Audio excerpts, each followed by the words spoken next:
जय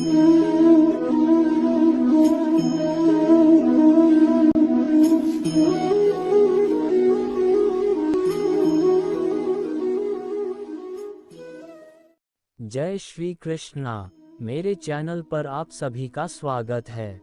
अगर आप भी अपने जीवन में मुश्किलों से बहुत डरते हैं और डर आपका पीछा कभी भी नहीं छोड़ता, तो श्री कृष्ण की यह कहानी सुनने के बाद अब आप कभी भी नहीं डरेंगे।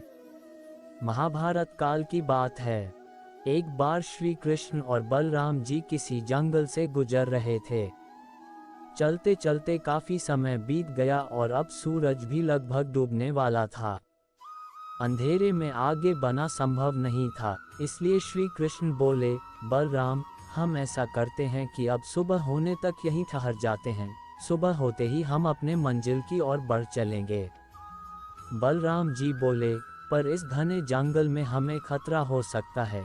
यहाँ सोना उचित नहीं होगा, हमें जागकर ही रात बितानी होगी।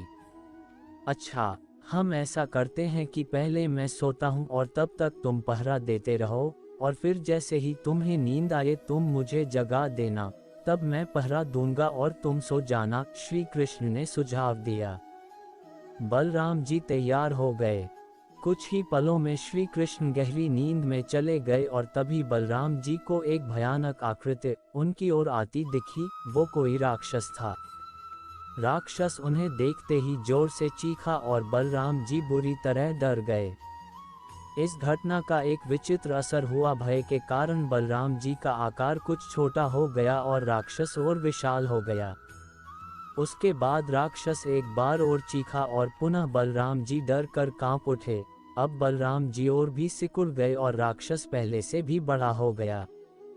राक्षस धीरे धीरे बलराम जी की ओर बढ़ने लगा। बलराम जी पहले से ही भयभीत थे और उस विशालकाय राक्षस को अपनी ओर आता देख जोर से चीख पड़े, कृष्णा, और चीखते ही वही मूर्छित होकर गिर पड़े। बलराम जी की आवाज सुनकर श्री कृष्ण उठे। बलराम जी को वहां देख उन्होंने सोचा कि बलराम जी पहरा देते देते थक गए और सोने से पहले उन्हें आवाज दे दी। अब श्री कृष्ण पहरा देने लगे।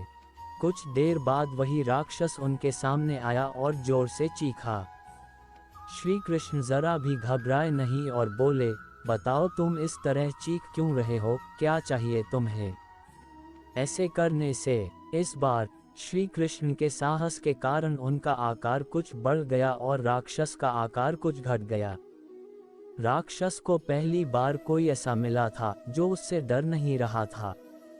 घबराहट में वह पुनः श्री कृष्ण पर जोर से चीखा। इस बार भी श्री कृष्ण नहीं डरे और उनका आकार और भी बड़ा हो गया, जबकि राक्षस पहले से भी छोटा हो गया।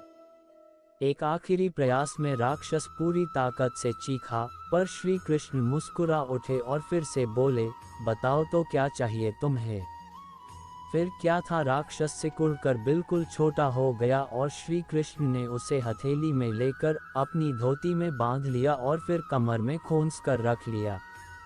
कुछ ही देर में सुबह हो गई। श्री कृष्ण ने बलराम जी को उठाया और आगे बढ़ने के लिए कहा। वे धीरे धीरे आगे बढ़ने लगे। तभी बलराम जी उत्तेजित होते हुए बोले, पता है कल रात में क्या हुआ था? एक भयानक राक्षस हमें मारने आया था। रुको रुको, बलराम जी को बीच में ही टोकते हुए श्री कृष्ण ने अपनी धोती में बंधा राक्षस निकाला और बलराम जी को दिखाते हुए बोले, कहीं तुम इसकी बात तो नहीं कर रहे हो? हाँ, ये वही है, पर कल जब मैंने इसे देखा था तो ये बहुत बड़ा था, ये इतना छोटा कैसे हो गया? बलराम जी आश्चर्यचकित होते हुए बोले। श्री कृष्ण बोले, जब जीवन में तुम किसी ऐसी चीज से बचने की कोशिश करते हो जिसका तुम्हें सामना करना चाहिए, तो वो तुमसे बड़ी हो जाती है और तुम पर नियंत्रण करने लगती है। लेकिन जब तुम उस चीज का सामना करते हो जिसका सामना तुम्हें करना चाहिए, तो तुम उससे बड़े हो जाते हो और उसे नियंत्रित करने लगते हो। दोस्तों, ये राक्षस दरअसल हमारी जिंदगी में आने वाली चुनौतियां हैं। अगर हम इस चुनौतियों को टालते हैं तो ये और बड़ी होती जाती हैं।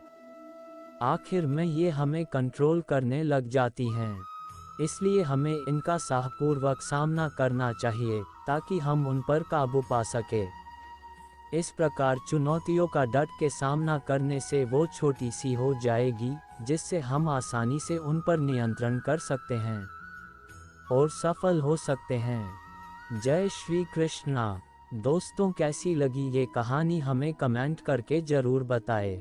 और भी बहुत सारी हिंदी नैतिक कहानियाँ, नैतिक शिक्षा की कहानियाँ, मोटिवेशनल कहानियाँ, अच्छी कहानियाँ और प्रेरणादायक कहानियाँ पढ़ने के लिए मेरे चैनल को जल्दी से जल्दी सब्सक्राइब करें। आपका मेरे चैनल पर आने के लिए बहुत बहुत धन्यवाद।